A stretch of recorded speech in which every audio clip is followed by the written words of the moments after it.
Hey everyone, welcome back. In this video, we're going to convert this left-hand drive car to become a right-hand drive car. How hard can it be?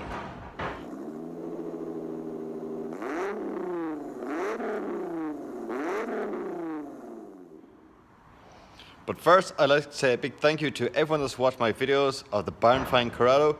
There was a great number of people watching it, and also thanks to everyone that subscribed. And if you haven't already subscribed, please subscribe. Don't forget to sponsor me on PayPal in the link below. So the first thing to do is to remove this pedal box. That's easy enough to do. There's only a few nuts holding it on. That was removed. And the second thing then to do is there's an actual steel bracket that holds the steering column, and that has to be removed. So there's a few spot welds and they got drilled out. This is the steering bracket that was removed from the left-hand side and now it's going to be modified to fit the right-hand side. So here you have the steering column. So you can see I've done a small bit of modification. So there was 3 spot welds here, 3 on this side. There's 2 wings on either side and they all have 2 spot welds as well. And this side here, there's very little modification. All of that is perfect. Just cut the wing off, and this side here just had to be cut off as well. So I've cut all of them off, and this piece here would come up kind of like a ramp, I suppose, like that. So I had to cut all of that off to get down low enough so it actually fits together. A lot of modification had to be done. So this measurement from here to here was 4 3/4 inches, but from here to here is 7 inches. And when you put the whole lot on up here, and it all fits together from these 2 corners either side to this point down here, has to be exactly 58 centimeters, and from the nose of it, from say here to here, has to be 27 centimeters.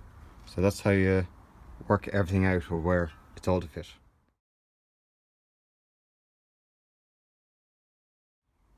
So the first thing you have to do is do this steering column. So I took reference points from this point here.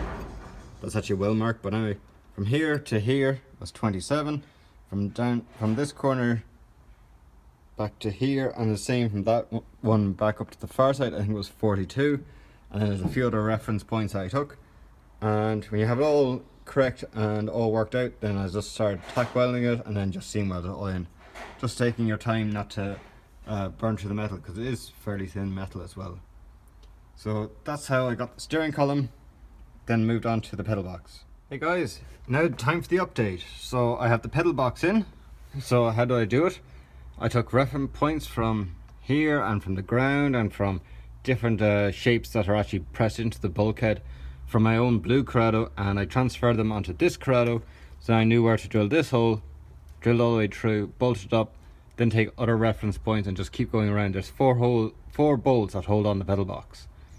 Then up here there's a big circle, so again just scribe it out.